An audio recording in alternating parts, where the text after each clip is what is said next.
Welcome, everybody, to the Apex Sunday podcast. We're hosted by two petrol heads, myself, John Dowsett, and Rob Ross. And this is the podcast that banters and rambles on about Formula One races, news, and events. Regarding the news, I only have 2 points, so it'll be very brief. I don't know if you have any. I don't know if there is any news really to talk about. Right. I really don't have any other than rumors. There was a rumor going around that George Russell was going to jump into Valtteri's seat. Mm-hmm. And then Toto came out and said, no, that's not the case. Right. And that was supposed to be this year, right? Mm-hmm. Like mid-season kind of thing. Yes. Yeah. Yeah, I doubt Mercedes would do that. Red Bull's the only one who's done that, at least recently. Mm-hmm. The other thing I saw in the news was Grosjean gets his Mercedes ride at Magny-Cours on June 27th this year. So I don't know if you remember, they promised him a ride. So he's getting to ride last year's car at Magny-Cours. So it should be interesting to see what he has to say about that, especially since he's in IndyCar at the moment. And then the second thing is the Red Bull hiring of 15 people from Mercedes for their new engine program. Again, not a surprise, is it? Mercedes had the top engine, so I imagine they went and poached who they could. What are they going to do? They've burnt all their ties with Renault. Yeah. Alpine is the only team running Renault engines right now, correct? Yes. Everyone else is Mercedes, Ferrari, or Honda. I wonder if Alpine will find another customer to distribute to. I don't know if it's an advantage to have more data. Absolutely. More cars with your engine in it. Absolutely, It's a big help. Yeah. So I imagine they really want to do that as soon as possible. But yeah, other than that, it's only been a week since the last race, so not much to talk about in regards to news. And, other than that rumor, we're not particularly the rumor monger type, are we? No, but saying that after Valtteri's performance in the race... Mm-hmm. Well, I think he's gone for next season, not this season. Absolutely. The question is can he finish this year? And I don't know whether he will or not after what he did. It was very clear. He was given very clear instructions that he did not follow. Right. And Lewis, I haven't read the full statement, but Lewis is saying he had no issues with Valtteri's conduct in the race. It's once again a case of different people have different interpretations of the event and so forth. But yeah, I don't see him leaving the team until after the end of the season. I think it's just easier for everyone involved. And he's still getting podiums. He's still scoring enough points. And he's definitely outscoring Pecco. Sorry, not Pecco. Checo, right. Yeah. Checo's in MotoGP. Checo's in Formula One. All right, so should we move on to qualifying next? Absolutely.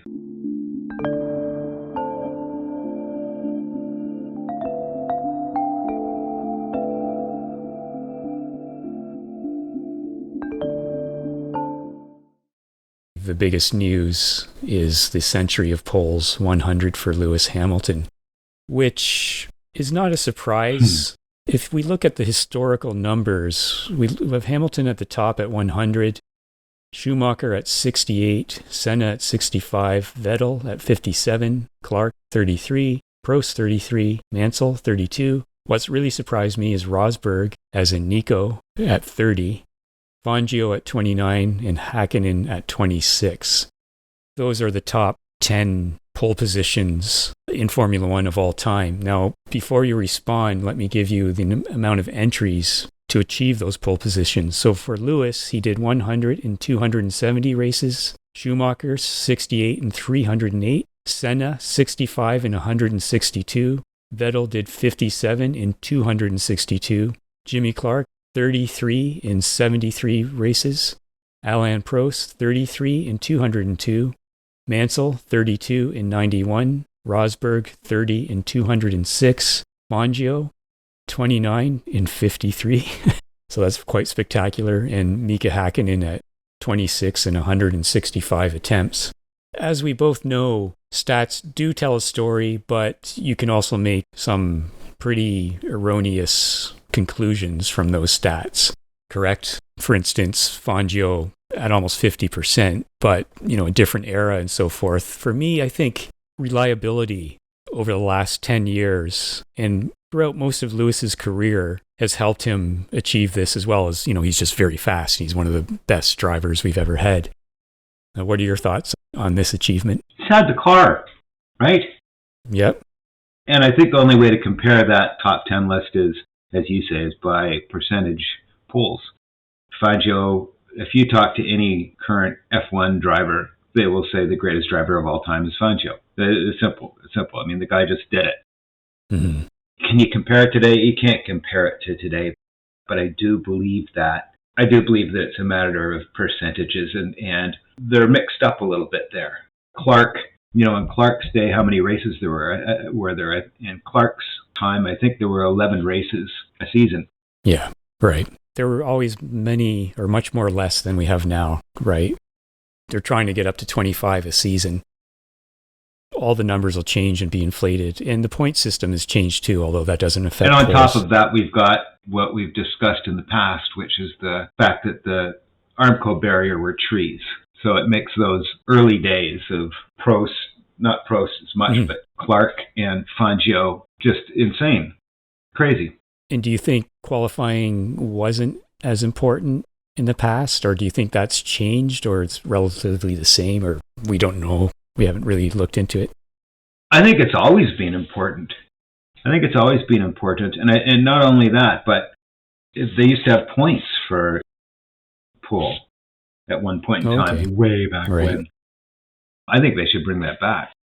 We see also that in that list of drivers, Rosberg would have been competitive with Lewis in the same car, so he got 30 poles. So there's also that, like, who was your teammate? How competitive was your teammate in comparison to you in terms of poles as well? And they're all skewed. I looked at Max's poles. He only has 4 currently. So again, that doesn't speak to his speed. It speaks to his situation and the fact that Mercedes has dominated during his entire career. If you look at Nico Rosberg's career in F1, he spent a lot of his career in a backmarker car. So if you look at 30 poles to, I forget how many races you said, some 200 odd races, that's a little bit different than Hamilton. And Hamilton has had the fastest car basically from day one. Yeah. But he earned that position and he did the job, and he kept his rides because he delivered. One of the things that always bothers me about, Lewis or whatever driver A, B, or C, they got all the breaks, they got into a good team right away and so forth. But they earned that, and he has delivered. So I have no issue with him going right into McLaren, because his F2 or whatever it was called when he was racing, he was spectacular in that as well. There's no issue there. But it's still quite an achievement, but it does speak to the modern era of reliability and this particular time in the history of the sport with Mercedes being so dominant. We've said goodbye to a whole bunch of racers that we didn't need to say goodbye to because it's cutthroat. Right. And it is, you're only as good as your last race. And then if you're a Lewis Hamilton, you're only as good as your last season and maybe last couple of seasons. And then if you manage to pull off a few championships, you're there to stay. Like Vettel, for instance. What's Vettel doing these days? But you know what? He's still there. And why is he still there? He's still there because he's a big advertising draw. And he's a big sponsor draw. And that's why he's there. So Kimi too. Kimi's just does well in the races for a while and then fades back, probably because of the car. I think so.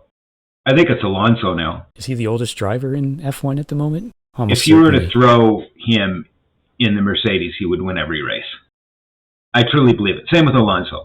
But they're not going to do the old days of Senna and Prost and take the top 2 drivers and put them in the same team. Right.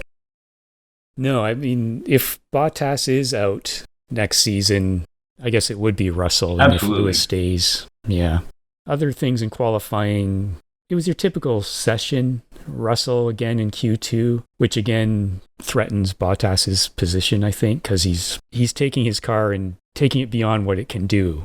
Well, technically that's not true, but getting the maximum out of that car. Lance missed Q3 by 8/1000ths of a second, and then there was Tsunoda protesting his car and swearing over the radio. Yes. Now that's, again, in that kind of environment, it's very charged and so forth, and I have no issue with that. He apologized. During your actual racing, did you see anyone have a massive fit of anger or frustration or anything like that? All the time. Oh, yeah? What about yourself? All the time. But they're different. The only time I did it, and it surprised me because I'm a pretty passive person, was when I got punted and rolled. And it was the other driver's fault. And I was ready to rip his limbs off. I was so angry, and I had to be held back by the marshal. Yes. And that's the only time in my whole life I've ever been like that. Well, it's interesting because at this particular time in history with the pandemic and so forth, and everyone wound up and all that, I found myself having utterly bizarre thoughts from time to time that you have to bring yourself back from. But in such a charged environment, full of adrenaline and so forth, it's just inevitable. It's just if you do it over and over again all the time and take it too extreme, then it can get annoying. But he apologized and they're going to move on. Well, it's entertaining in NASCAR and entertaining in IndyCar, and they don't mind it there, but not in F1. What do you think of Marzipan? Yeah, he's about half a second on average behind Schumacher in terms of qualifying, and then in the races even further back. I always have a little bit of a problem judging drivers in terrible cars because I know that if you're uncomfortable with one element of it, and it's also a terrible car, you can lose so much time. So at this point, I'm not ready to say much about it. I would be concerned if I were Haas, but I wouldn't be concerned beyond, I wouldn't be very afraid of what's going to happen to him. Or what are your thoughts? So it's just a little bit too early, you think? Yeah, I think it's just a little too early. I'm constantly comparing team drivers against each other, and he just seems like he's horrifically slow, consistently. And do you think that is overdriving rather than, because Schumacher seems to be a smooth driver from what I can tell, but again, it's very difficult. We don't see much of them and so forth, but he had that one spin during the safety car lap last week, but beyond that, he's been pretty regular. So is it a case of Schumacher doing his thing where he grows into it and speeds up as he goes along, whereas Mazepin may be the opposite way where he's just throwing everything at it and not understanding the car yet? Which I think he's overdriving it. Yeah, which is the mind issue where I think the best drivers, especially the ones who are that type of driver who can just wring the neck out of a car, if they don't have the mind to understand what they're doing at the same time, they're not going to get very far, because you can't exist in this level of motorsport on just talent alone. You have to have everything to succeed. But he's just started his career in F1, so I'm willing to give him some time. Anything else about qualifying? I don't think so. It was nice to see Danny Ricciardo getting some speed, and that was That's nice true. to see. Yeah. He needed that. Yes, he did. And Carlos sort of Sainz related to what we just discussed, right? Where he's had to find his feet in the McLaren. So Mazepin has to find his feet in the Haas. Whether he does or not, we'll see. But at the present time, he isn't there yet. No. And I'm sorry I interrupted you. You're about to say something else. And hopefully that's the same situation with Carlos Sainz, because I'm hoping that he steps up to the plate as well. Yeah. Did look pretty good first couple of races, but not so the last two. All right, so let's talk about the race.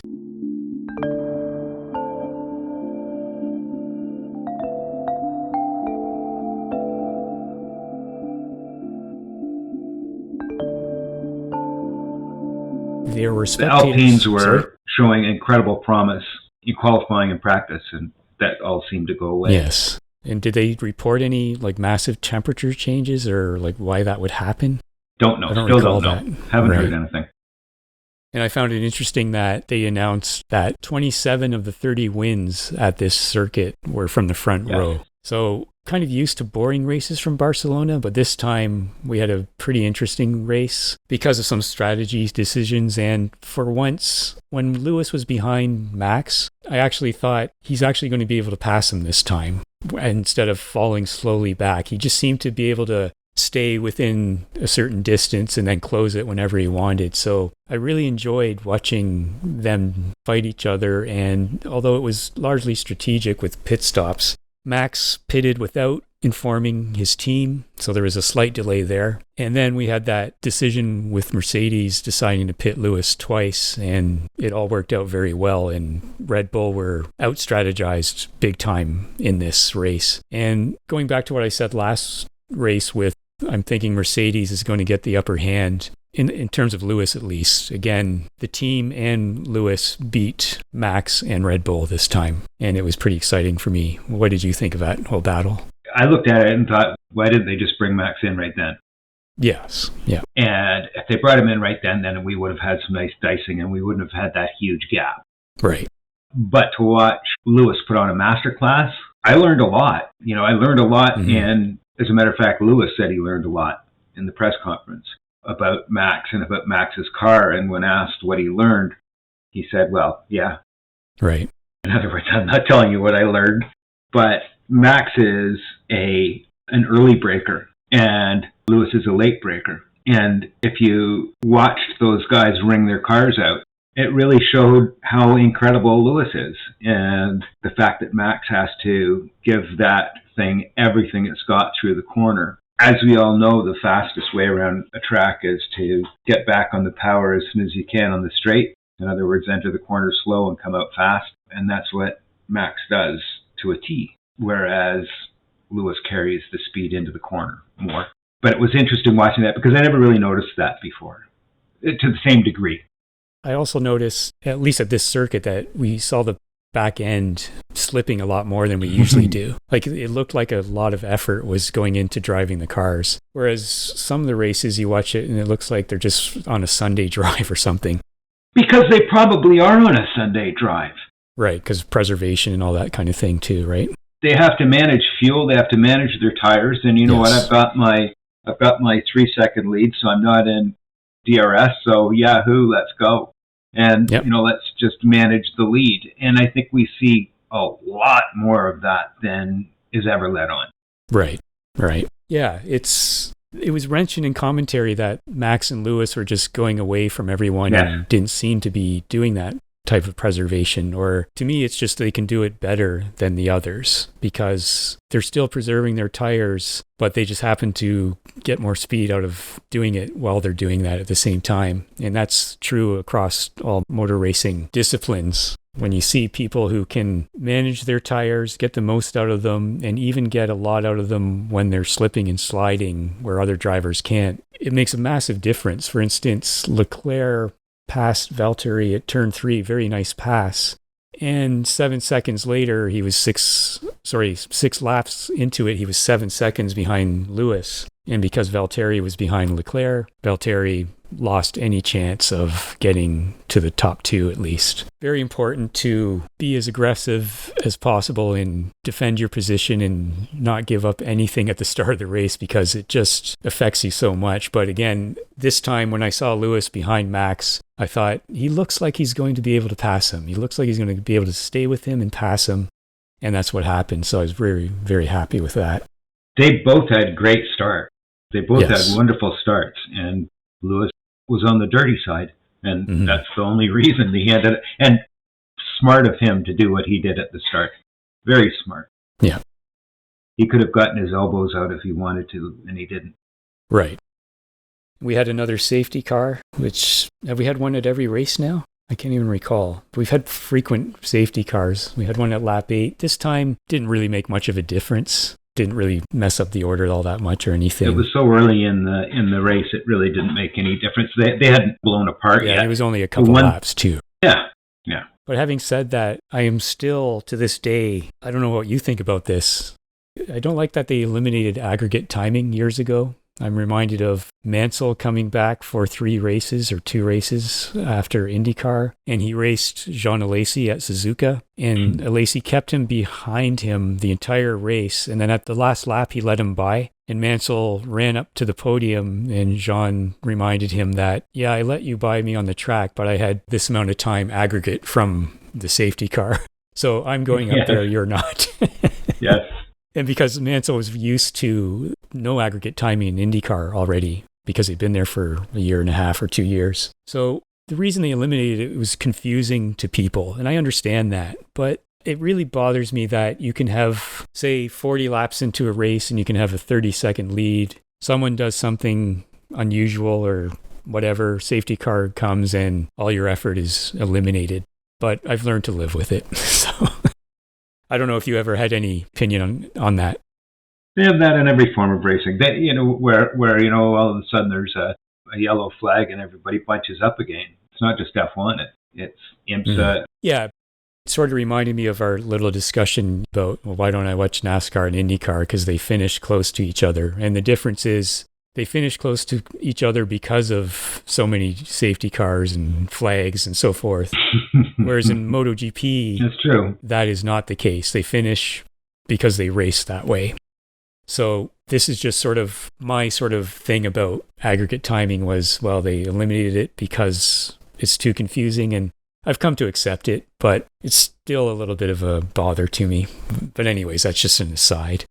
We did see some pretty good passes, though. We had Stroll over Alonso, Leclerc, as I mentioned, passing Valtteri at turn 3, Alonso over Giovinazzi, and then Vettel over Giovinazzi, Perez on Ricciardo. And again, we had Norris letting Ricciardo pass after his late stop, and no issue there. Is this happening more frequently where we're just seeing team orders every race, or have I just not noticed? I think it's always been there. I don't think it's any greater now than it has been in the past.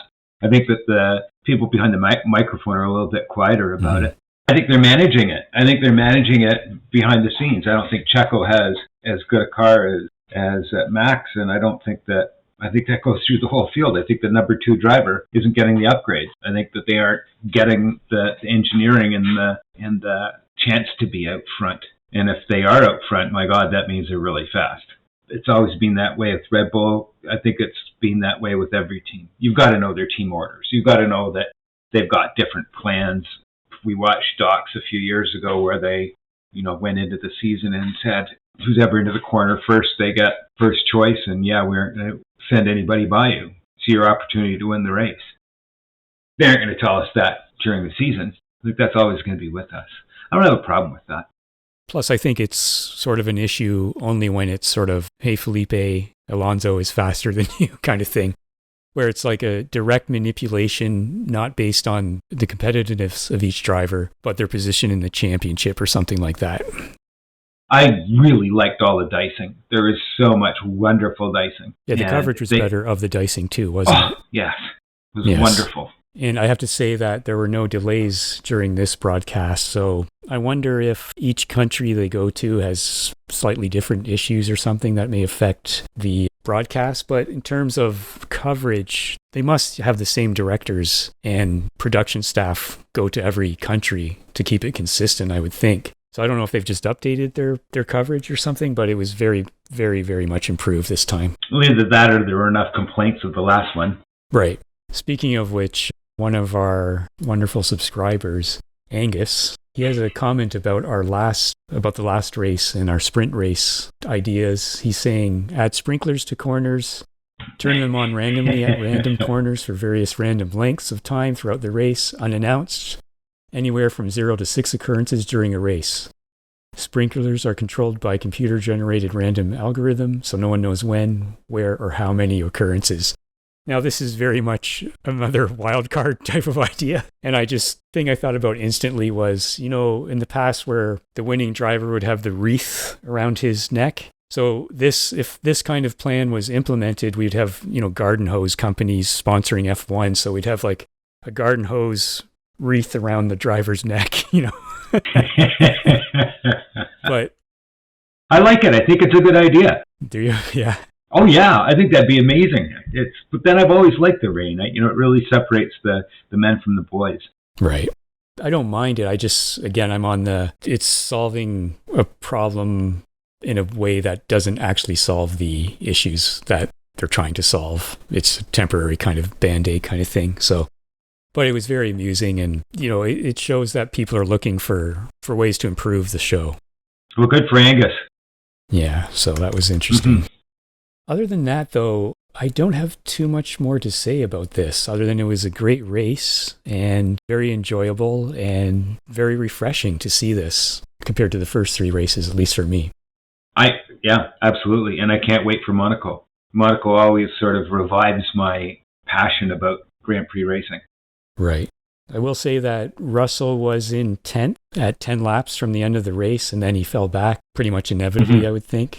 That AWS pit stop info, you know where they say X amount of percentage of overtaking the driver in front, depending on undercuts or overcuts? That did highlight the fact that Max didn't come in when Lewis came in or whatever it was. I wonder if the teams ever look at that, or that data is taken from the teams anyways, or does Amazon just calculate it based on some algorithms they've made? But it was pretty inaccurate pretty quickly. I guess that's because everything's changing during the race or so forth, but I noticed that a little bit more this time. As for my driver of the day, I'm having a really hard time with this. I'm kind of leaning towards I Lewis, think that's pretty much the obvious one. He just got everything he could out of that car. And again, his team helped him as well. I found it interesting that Max made his own decision and Lewis let his team make the decision. And also Lewis said after the race that he was unsure about his team's decision, but he did it anyways. Any thoughts on that? Because the other ones I had was Leclerc and Ricciardo. Ricciardo because he improved so much compared to what he had been doing. Leclerc because he got up there. He was sort of like the best of the rest, but I never saw him. We didn't see much of Leclerc, so he's kind of isolated. Well, we saw him when he was pulling back Bottas. As far as I know, that the call-in on that show, they picked Max as the driver of the day, and I would pick Gasly. I think Gasly's recovery was silent, not covered that well, but boy, did he ever hammer up through the field with a relatively doggy car. And I think that's pretty impressive. Where did his teammate finish? Gasly and the AlphaTauri ended up, in the points, 10th. And that was with the penalty too, right? He had that 5-second penalty for starting over his his starting grid area. And as Martin said in the coverage, you can't see the lines when you're sitting in the car. So, you know what? Good for him. Gasly is my driver of the day for sure. Yeah, and I think that Esteban Ocon is coming along a little bit, isn't he? He's doing as well as he could, it looks like, from that car. And with Alonso, he finished down in 17th, Ocon 9th, but is another case of Alonso just needs more time as well with that car. Similar to Ricciardo and Mazepin. Alonso came out of the gate really well in the first races. Exactly, yeah. He's very up and down, which is unusual for him. But again, we have to be fair to him. He's been out of the sport for a couple of years. And as we know, every time we see someone re-enter, it's not just instant pick up where you left off type of thing. I was heartbroken when Ocon did not get the seat that Val took. And Ocon ended up out in the street without a ride. And he was my golden boy. When he was racing, I thought, this kid's just awesome. If there's anybody that can destroy Lewis, it's going to be Ocon. And then he lost his seat. Yeah. So for him to come back and do what he's doing with somebody of the caliber of Alonso, he's golden. Yeah, I'd say for the first time in a while that we have a whole bunch of newer to, not necessarily new to the sport, but they've been here for 3 or 4 years, drivers that are quite promising and quite, there's a good future going forth with these drivers, I think. A whole bunch of them. Yeah. To go through the grid, how long is Hamilton going to last? How many more seasons will he race? Well, he's going for his 8th championship this season, right? Yes. To top Michael's number. And it's hard to say where he'll go after this, if he'll stay or move on to his other interests. It's quite possible. Max has got lots of time. Valtteri not so much. Do you think he'll move to another team or? No, I think he'll disappear. Right. Do you think he'll go to another sport then? Another IndyCar or rallying or something? I think he'll get a job at 7-Eleven. I think he's done. It's funny because, I hate to be cruel to drivers, but on Mark Priestley's channel, you'll see comments like Valtteri to speed walking, Valtteri to this and that, because it's just been an ongoing conversation. He's in the best car, and he does have wins and pole positions, but Lewis is so much better. And you've got Chaz Leclerc. Leclerc will be around for a while, right? Yep. We've got Checo. Sergio, I'm not so sure about. What do you think? No, I think he's got a few years left in him, though. I think that after his Red Bull 2 seasons, we might not see him. Danny, kind of hard to say, because he's been in the sport for quite a while. But he's young. But he's young, and he's got promise. He definitely deserves to be there, but we'll see how that goes. Carlos, I think, you mentioned earlier that he has to improve. So Lando, we already know about. Esteban, Pierre, that's good. Lance, I'm not too sure about. Kimi, I don't think he's going to be much longer. Sebastian, same thing. George will be around. Does Giovinazzi bring money? Antonio Giovinazzi, no idea. He must bring something, though. Latifi, I have my doubts. I think Stroll's around for a while. I'm sorry? Stroll's going to be around for a while. That's true, yeah. Fernando, depends on how he feels. Mick, probably a while. Nikita, maybe not. Yuki, I think, has a lot of potential. I think that Alonso is good for at least 3 years. This and 2 more. I don't think he'll hang around if he doesn't have a front-running car. He had planned to come back this year because of the new formula, and it didn't happen. It got delayed because of the pandemic. So we'll see what happens. Yeah, I'm thinking 4 for him. A couple seasons at Alpine, and then maybe correct. 2 seasons still there or somewhere else. Yes. And those new rules have ground effects back. That's supposed to encourage closer racing. On another note, I had an interesting conversation with a friend of mine who is an automotive journalist, and he was saying how he doesn't have great faith in electric vehicles. He thinks that the new clean fuel is going to be the rage and going to take over, because we already have the infrastructure for it. We already have fuel pumps everywhere, and to switch to clean fuel is a no-brainer. And we saw that happen with unleaded fuel. So if we can make cleaner fuel, hey, you never know. That's what Porsche and Volkswagen and others are kind of interested in terms of their F1 ventures, if they go into it. It's sort of a new formula for fuel as well. But I understand what you're saying. I think ultimately electric will be the way, or hydrogen, but you also have to generate all the power for all those electric charging units, right? Without an infrastructure, it's very hard to implement that at the moment. So there's going to be a lot of transitions. How would you rate the race? I'd put it about an 8. I loved watching the charge. I loved 23 seconds, 24 seconds? I can't remember exactly what the gap was that got filled. Yeah, I agree with that. Yeah. Staggering. Yeah, I really enjoyed it, and I was kind of surprised by that because, again, Barcelona is traditionally not the greatest circuit, but this one had a lot of passes, and I wonder if, I remember mentioning last week that they hadn't done any practice here, where they usually do preseason testing at this circuit, so I wonder if that was a factor as well, but yeah, great race, best of the season so far, and then next up is Monaco, which can have great races and which can have processional races. So we'll see how that goes. But you're looking forward to it. I'm looking forward to it. It's just in downhill racing, we have Kitzbühel that is just epic and does not belong in this world because it's just so bloody dangerous. It's frightening, isn't it? And then we have Monaco. And I don't think anybody can ever imagine, including me, could ever imagine what it would be like to drive a modern day F1 car around the streets of Monaco like that, where they are scrubbing the walls, and at that kind of rate, it's just nuts. Yes. It's one of the races that I would like to go to because of the echoing of the cars in that kind of spot, that sort of confined spot in the mountains and so forth. I heard it sounds pretty amazing.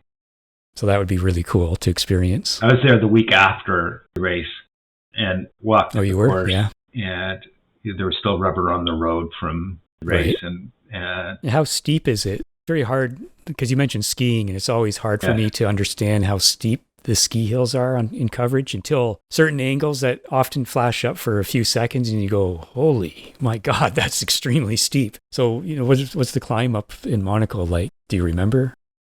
It's rapidly changing. Like it's not just the degree of the slope, it's how quickly it changes, which is just wonderful. Right.